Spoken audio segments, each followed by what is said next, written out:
रायगड़ा कांग्रेस शक्ति प्रदर्शन प्रार्थी चूड़ांत होगा पर एकाठी होती कोरापुट सांसद प्रार्थी सप्तगिरी उल्लाका सहित 6 जन विधायक प्रार्थी शह शह संख्यार कर्मी और नेता पदयात्रा मंदिर को जाई पूजार्चना करिसेंति।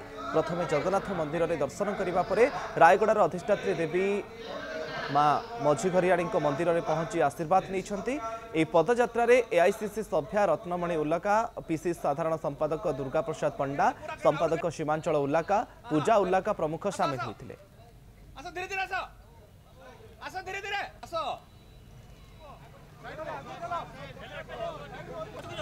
निहाती भाव यहाँ गोटे आमको जो परीक्षा अच्छी केमती आम पास हो से आसवा आम काली कैंपेनिंग स्टार्ट करने चाहूँ से पूर्व आसवा नहीं आम दीर्घ 5 वर्ष सांसद हिसाब से जहाँ कम करूँ रिपोर्ट कार्डा नहीं लोक मझे पहुँचू एंड मोर विश्वास अच्छे कि लोक मैंने खंडेवाड़ी कोरापुट डिस्ट्रिक्ट आम कांग्रेस पार्टी का आशीर्वाद देवे एमपी एमएलए करके विधानसभा पार्लियामेंट पठेबे विश्वास अच्छे।